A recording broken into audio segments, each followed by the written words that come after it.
رب اشرح لي صدري ويسر لي امري واحلل عقدة من لساني يفقهوا قولي اللهم الهمني رشدي واعصمني من شر نفسي.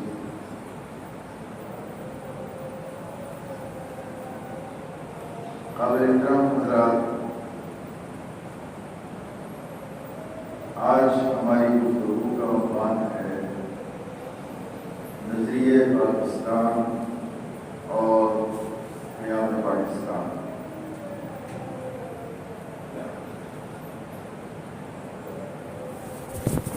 صدیر میں مسلمانوں نے ایک طویل عرصہ حکومت کی اور مسلمانوں کی سلطنت رہی. تاریخی اعتبار سے اگر یہ بات کہی جائے کہ مسلمانوں نے اپنے حکومت کے مختلف ادوار میں یہ کوشش کی کہ غیر مسلم رعایا کے ساتھ عدل سے، انصاف سے، مساوات سے معاملہ کیا جائے. مغلیہ سلطنت کا جب زوال ہوا تو اس کے بعد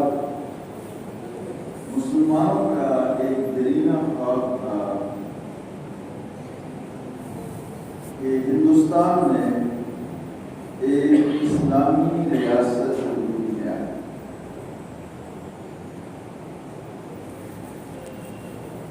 اسلامی ریاست کا وجود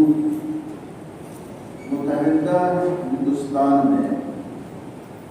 تو ظاہر ممکن نہیں، تو اس کے لیے بر صغیر کی تقسیم یہ ضروری تھی. اس کے بغیر اسلامی ریاست کا قیام نہیں ہو سکتا. لہذا مسلمانوں میں یہ خیال بڑی مضبوطی کے ساتھ ان کے دلوں میں، دماغوں میں موجود تھا کہ ہم جب تک الگ ریاست قائم نہیں کرتے اس وقت تک ہم اسلامی اصولوں کے مطابق زندگی نہیں گزار سکتے.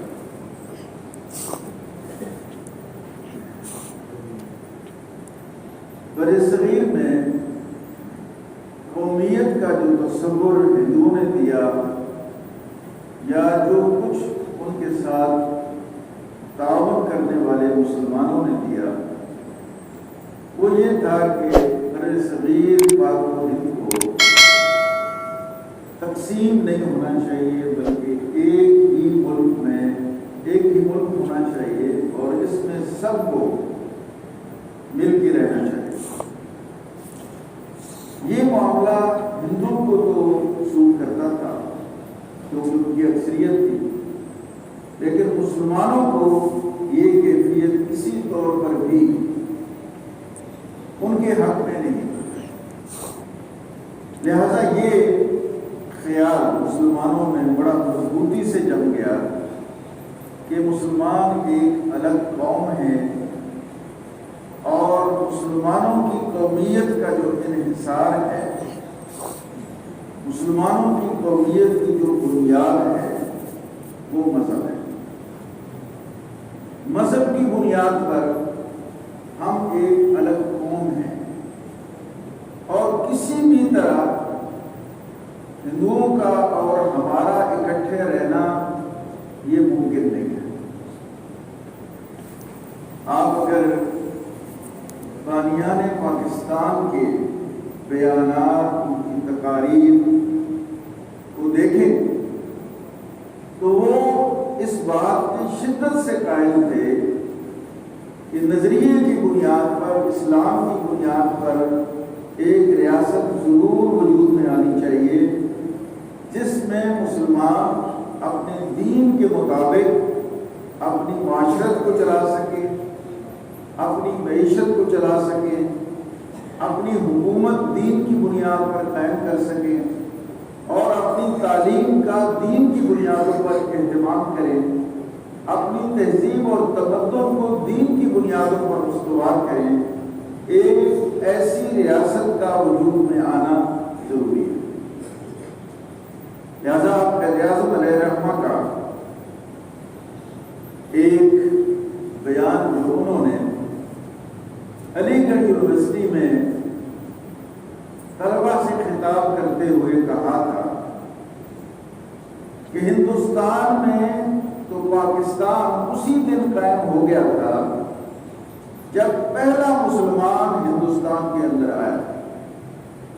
تو پاکستان کی بنیاد اسی دن سے پڑ گئی جس دن پہلا مسلمان ہندوستان کے اندر آیا۔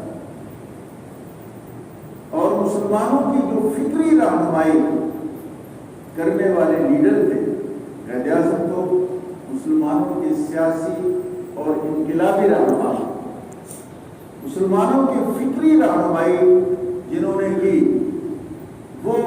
علامہ اقبال علیہ الرحمہ۔ انہوں نے اپنی نثر میں بھی اور اپنی نظم میں بھی اس بات کو پوری قوت کے ساتھ بیان کیا کہ ہندو اور مسلم کبھی ایک قوم نہیں ہو سکتے، ان کی ترکیب، ان کی تشکیل، ان کا وجود میں آنا اس کی بالکل الگ بنیادیں ہیں۔ ایک موقع پہ انہوں نے کہا اپنی ملت سے قیاس اقوام مغرب کو نہ کر، خاص ہے ترکیب میں قوم رسول ہاشم، ان کی ملت کا ہے ملک و نسب سے، ان کی جمعیت کا ہے ملک و نسب میں انحصار، قوت مذہب سے محکم ہے جمعیت دل۔ یعنی ہندو وہ تو ملک اور نسب کی بنیاد پر اپنی قومیت تشکیل دیتے ہیں، ان کی جمعیت تشکیل پاتی ہے، لیکن تمہاری جو جمعیت ہے، تمہارا جو استحکام ہے، تمہاری جو قومیت ہے، اس کی بنیاد مذہب سے۔ ایک اور جگہ انہوں نے کہا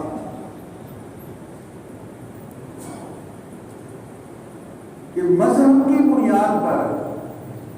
مسلمان بالکل ایک مستقل اور الگ قوم ہے جن کی کوئی بات بھی ہندوؤں سے نہیں ملتی۔ اس نظریے کو بنیاد بنا کر برِ صغیر میں ایک اسلامی ریاست کا مطالبہ کیا۔ آج کے دور میں ایک فتنہ ہے جس کو بڑی قوت کے ساتھ ہمارا میڈیا اور ہمارے کچھ نام نہاد دانشور وہ پیش کرتے ہیں کہ پاکستان کے قیام کی بنیاد کوئی نظریہ نہیں تھا، نظریہ پاکستان کی نام کی کوئی چیز اس وقت نہیں تھی، دو قومی نظریہ کا کوئی ذکر تک نہیں تھا۔ اس پر ان کا زور ہے اور وہ خاص کر کے نوجوان نسل کو یہ بات باور کرا رہے ہیں کہ تمہیں جو یہ بار بار کہا جاتا ہے کہ پاکستان اسلامی نظریے کی بنیاد پر وجود میں آیا ہے، یہ معاذ اللہ جھوٹ ہے، اس کی کوئی بنیاد نہیں ہے۔ اور قائد اعظم علیہ الرحمہ کے بارے میں ان کی رائے یہ ہے کہ قائد اعظم ایک مسلم یا اسلامی رہنما نہیں تھے، بلکہ وہ ایک سیکولر لیڈر جن کا مذہب اور دین کے ساتھ کوئی خاص رابطہ اور واسطہ نہیں۔ ویسے تو اگر ہم پڑھنے کی عادت ڈالیں اور ہم تاریخ کو پڑھیں اور بانیان پاکستان کی تاریخ کو پڑھیں تو ہمیں خود اندازہ ہو جائے گا کہ قائد اعظم کتنے بڑے مذہبی اور دینی آدمی تھے، اور قرآن کا ان کا مطالعہ، قرآن سے اخذ کرنا، قرآن سے مسائل کو مستمد کرنا، قرآن سے اپنی سیاست کو روشن کرنا، یہ سب باتیں آپ کو تاریخ میں جو اچھے لکھنے والے لوگ ہیں وہ آپ کو یہ ساری چیزیں آپ پر واضح کرتے ہیں. یہ قائد اعظم کیا چاہتے ہیں؟ آپ دیکھیے 1944 میں راولپنڈی میں ایک جگہ خطاب کرتے ہوئے قائد اعظم نے یہ فرمایا کہ پاکستان کے دستور اور پاکستان کے قوانین کے بارے میں کسی کو پریشان ہونے کی ضرورت نہیں ہے. اللہ نے آج سے 1300 سال پہلے ہمیں دستور دے دیا، ہمیں قوانین کا ایک مجموعہ دے دیا، اور آج ہم بے بس نہیں ہیں کہ ہمیں کہیں سے دستوری بھیک مانگنی پڑے، بلکہ دستور ہمارے پاس قرآن کی شکل میں اور سنت رسول صلی اللہ علیہ وسلم کی شکل میں موجود ہے. اس سے واضح بات اور کیا ہو سکتی ہے کہ بانیان پاکستان کے ذہن میں پاکستان کی اسلامی ریاست ہونے کے حوالے سے کتنا واضح تصور موجود تھا. پاکستان ایک عام ریاست نہیں ہوگی، محض جغرافیائی ریاست نہیں ہوگی، بلکہ وہ ایک اسلامی ریاست ہوگی. جب ان سے سوال کیا گیا کہ شراب کے بارے میں کیا پالیسی ہوگی آپ، جو کہ بڑے بڑے لیڈران جو بہت جلدی میں پاکستان کو وجود میں آتے دیکھ رہے تھے اور انہوں نے سمجھ لیا تھا کہ اب پاکستان کا قیام اس کو روکا نہیں جا سکتا، تو وہ جو مسلم لیگ کی صفوں میں اس وقت شامل ہوئے انہیں یہ پریشانی تھی کہ یہ عیاشیاں اور یہ ساری کی ساری چیزیں الیلے تلیلے جو ہماری زندگیوں کا حصہ ہیں، جو ہمارے کردار کا حصہ ہے، جو ہمارے شب و روز کا حصہ ہے، پاکستان کے وجود میں آنے کے بعد ان کے حوالے سے پالیسی کیا ہوگی. تو کسی نے ان سے پوچھ لیا کہ جناب شراب کے بارے میں آپ کی کیا رائے ہے، اس کا کیا مستقبل ہے؟ تو قائد اعظم علیہ الرحمہ نے فرمایا اس میں کوئی شک نہیں ہے کہ پاکستان اسلامی ریاست ہوگا اور پاکستان کے اندر شراب پر مکمل پابندی ہوگی. کیا کسی سیکولر لیڈر کا یہ بیان ہو سکتا ہے؟ کیونکہ وہ اس بنیاد پر شراب پر پابندی لگانے کی بات انہوں نے کی کہ شراب اللہ نے حرام قرار دی ہے، اللہ کے رسول صلی اللہ علیہ وسلم نے شراب کو حرام کیا. آپ قائد اعظم کی ذاتی زندگی پر تھوڑا سا غور کیجیے تو آنکھیں کھل جاتی ہیں کہ وہ کس قسم کے مسلمان تھے. جب ان کی بیٹی نے ان کی مرضی کے خلاف ایک غیر مسلم سے شادی کرنے کا فیصلہ کیا اور ان کی بات نہیں مانی، انہوں نے اس کی منتیں کی، بیٹی کی سمجھایا کہ مسلمانوں میں سے کسی نوجوان پر تم ہاتھ رکھو تو میں اس کی منت کر دوں گا، لیکن بیٹی نے نہیں مانا، اس غیر مسلم سے شادی کر لی جو پارسی تھا. تو قائد اعظم نے ساری زندگی اس بیٹی کے ساتھ تعلق ختم کیا، اور اگر اس کا کوئی خط آتا تو قائد اعظم ایک باوجود آدمی تھے، اس خط کا جواب دیتے تھے، لیکن کبھی انہوں نے اس کو پیاری بیٹی کہہ کر خط کا جواب نہیں دیا، بلکہ اس کو مسز فلاں کہہ کر اس کا جواب دیا. یہ اسلام کے ساتھ ان کی ذاتی کمٹمنٹ، یہ اسلام کے ساتھ ان کا ذاتی لگاؤ اور ذاتی تعلق تھا. اس لیے انہوں نے علماء سے مشاورت کی، اور آپ کو میں بتاؤں کہ مسلم علماء کا ایک بڑا طبقہ، بڑا حصہ، بریلوی علماء ہوں یا دیوبندی علماء، ان کی ایک بڑی تعداد وہ تھی جو تحریک پاکستان میں قائد اعظم کی پشت پر، اور وہ پاکستان بنانے کی حمایت میں اپنا پورا اصل و رسوخ انہوں نے استعمال کیا اور قائد اعظم کو پوری تائید دی انہوں نے۔ مولانا اشرف علی تھانوی اور ان کے ساتھ وابستہ جمعیت کا ایک بڑا حصہ وہ قائد اعظم کے ساتھ، اور جو تھوڑا سا حصہ بلا شبہ ان کا یہ حق تھا نظریاتی اختلاف کرنا، اس حق کو ہم کنڈیم نہیں کر سکتے، انہوں نے اپنا حق استعمال کیا، لیکن اکثریت نے قائد اعظم کا ساتھ دیا اور پاکستان کی تحریک کو جو دینی رنگ ملا اور جس کی بنیاد پر وہ تحریک مضبوط ہوئی وہ علماء اور مشائخ کی شرکت سے، اور علماء اور مشائخ نے کون سا نعرہ دیا تھا؟ پاکستان کا مطلب کیا؟ لا الہ الا اللہ۔ آپ ذرا قائد اعظم محمد علی جناح کی ان معاملات کو دیکھیے جو پاکستان بننے سے پہلے جتنی تقاریریں ہوں ان کا اگر احاطہ کریں، ڈاکٹر صفدر محمود نے ان کی تقاریر کا احاطہ کیا، بہت بڑے دانشور تھے، انہوں نے کہا کہ تحریک پاکستان کی کامیابی سے پہلے جب یہ تحریک چل رہی تھی تو انہوں نے اپنی تقاریر میں 101 بار، یہ ان کی گنتی ہے، 101 بار نظریہ پاکستان اور نظریہ اسلام کی بات اور کھلا یہ بات۔ اور 1940 کی جو تقریر تھی یوم پاکستان جب ہم مناتے ہیں 23 مارچ 1940 میں، ہماری بدقسمتی یہ ہے کہ آج کی نسل کو 23 مارچ صرف اس بنیاد پہ یاد ہے کہ چھٹی ہوئی۔ کئی لوگوں نے سروے کیا، لوگوں سے بات کی اور پھر وہ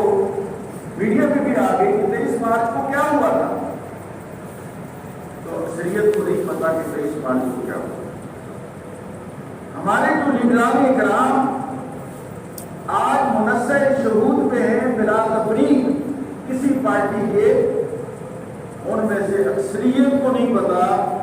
کہ نظریہ پاکستان کو اگر ہم نے 2 لفظوں میں 2 لائنوں میں بیان کرنا ہو تو ہم کیسے بیان کریں۔ قائد اعظم علیہ الرحمٰن نے مجبور ہو کر آخر یہ جملہ اپنی زندگی کے آخری دنوں میں کہہ دیا تھا کہ میں اپنی جس جیب میں ہاتھ ڈالتا ہوں وہاں سے کھوٹے سکے برابر ہوتے ہیں، میری جیب میں کھوٹے سکے ہیں۔ اور پھر معاملات کس کے ہاتھ میں آ گئے؟ ان کی وفات کے بعد وہ کھوٹے سکوں کے ہاتھ میں آ گئے۔ کسی نے کہا نا کہ میرنگی سیاست دوران کو دیکھیے، منظر انہیں ملی جو شریک سفر نہ تھے، جن کا کوئی رول نہیں تھا، کوئی حصہ نہیں تھا قیام پاکستان میں، بعد میں وہ قابل سیاست میں قابل ہو گئے، حکومت میں قابل ہو گئے، اداروں میں قابل ہو گئے، ہر جگہ وہ قابل۔ اسلام کے ساتھ کس قدر گہری کمٹمنٹ تھی قائد اعظم کی۔ یہ سب سے پہلا کام جو انہوں نے قیام پاکستان کے بعد کیا یا چند کام کیے، ان سب سے انہوں نے سب کو باور کرایا کہ میں اس ملک کو اسلامی ملک بنانا چاہتا ہوں، اس ریاست کو اسلامی ریاست بنانا چاہتا ہوں۔ مثال کے طور پہ سب سے پہلا کام کیا ہوتا ہے؟ جب بھی کوئی ملک وجود میں آتا ہے اس کا پرچم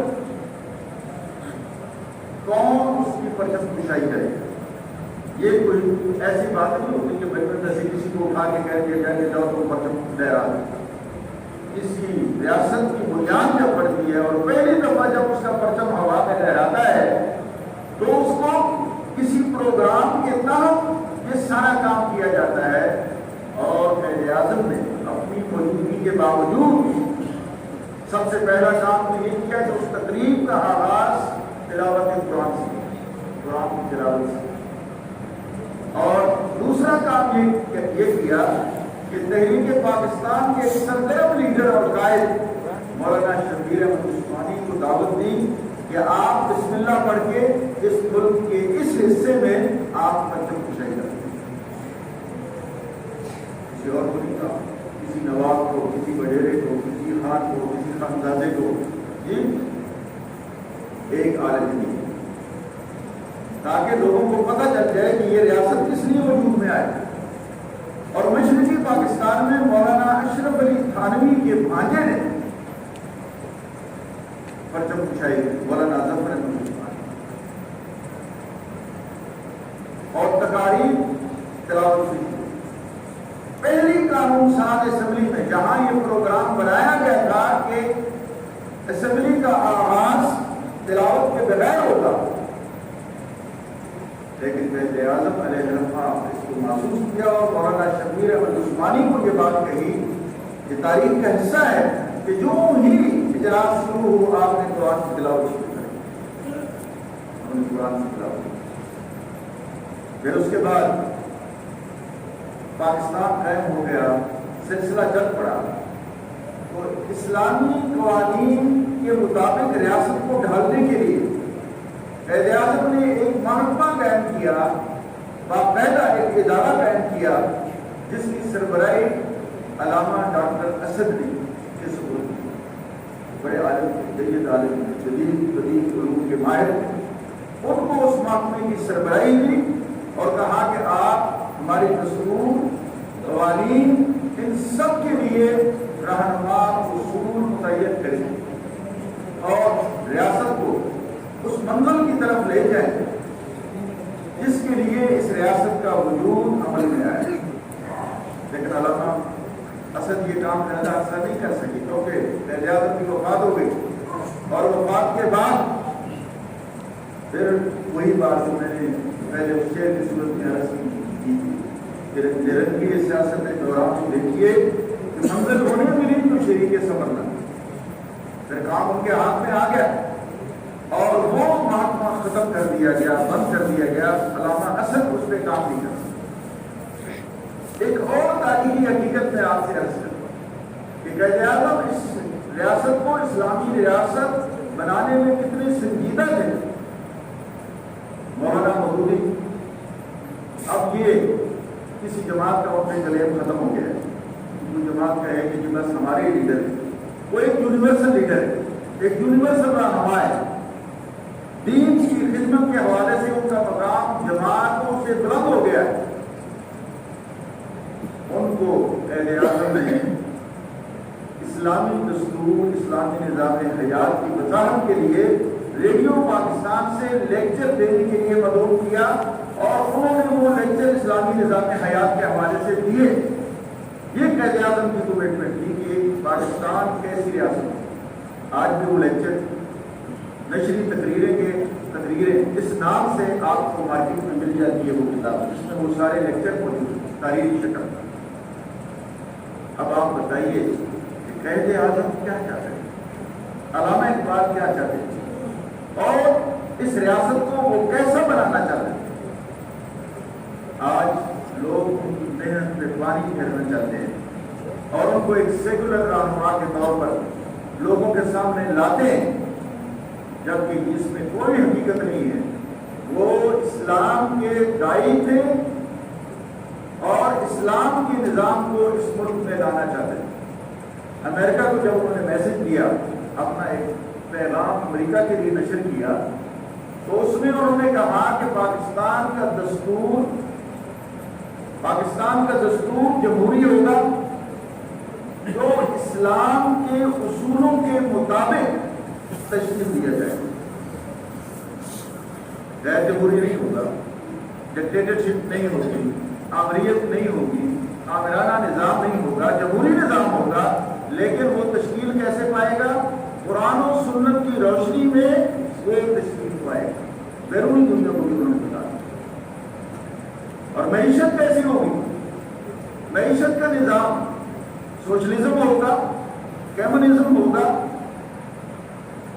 یا سرمایہ دارانہ نظام ہوگا. انہوں نے اسٹیٹ بینک کا افتتاح کرتے ہوئے اس کو کلیئر کر دیا کہ ہماری معیشت بھی قرآن و سنت کے اصولوں کے مطابق. اب اتنی واضح ہدایات اور اتنی واضح باتوں کے باوجود اگر کوئی قائد اعظم کو اور علامہ اقبال کو سیکولر ثابت کرنا چاہتا ہے تو پھر اس کی دماغی صحت پر شک ہے کہ دماغی طور پر وہ جناب حود بھائی ہوں یا اس کے قبیلے کے کچھ اور لوگ ہوں، وہ یا ہمارے کچھ وزراء ہیں سر پھیرے سے جن کو یہ بھی قائد اعظم کو اسلامی ریاست ان کا تو مزاج ہی نہیں تھا۔ اچھا، بڑی عجیب بات یہ ہے، ایک ماڈرن سگار پیتا ہوا محمد علی جناح تو لوگوں کو بڑا پسند ہے، یہ زندگی کا ایک حصہ تھا، ایک دور۔ بعض لوگ کو اس سے بڑی باتیں کر جاتے ہیں، اللہ کو معاف کرے، لیکن وہ قائد اعظم جو قرآن کی بات کرتا ہے، جو سنت کی بات کرتا ہے، جو اسلامی دستور کی بات کرتا ہے، وہ لوگ ہے جو اس کو سیکولر ثابت کر دیا جائے۔ لیکن قائد اعظم کی زندگی کی ساری جدوجہد، مولانا غلام مرشد لاہور میں ایک بڑے عالم اور تحریک پاکستان کے سب اول کے لوگ، قائد اعظم نے ان کو طلب کیا، جب وہ ان کے پاس گئے تو ان کے ذمہ ایک کام لگایا کہ ہم اسلامی دستور کی تدوین کر رہے ہیں اور اس سلسلے میں آپ ان اصولوں پر اپنا کام کریں، اور پھر ان کو قرآنی آیات کے حوالے دیے کہ فلاں آیت میں اللہ نے یہ فرمایا، فلاں آیت میں اللہ نے یہ فرمایا، فلاں آیت میں متعدد حوالے دے کر قرآن اٹھا کر، قرآن بڑا تھا، اٹھا کے کہا کہ یہ دیکھ لیں، یہ نشان راہ ہے، ان کو سامنے رکھ کے آپ پاکستان کا دستور بنائیں، اس کا خاکہ بنائیں، تو یہ پاکستان اس لیے وجود میں آیا، اور 77 سال ہونے کو ہے، یہ خواب جو ہے یہ شرمندہ تعبیر نہیں۔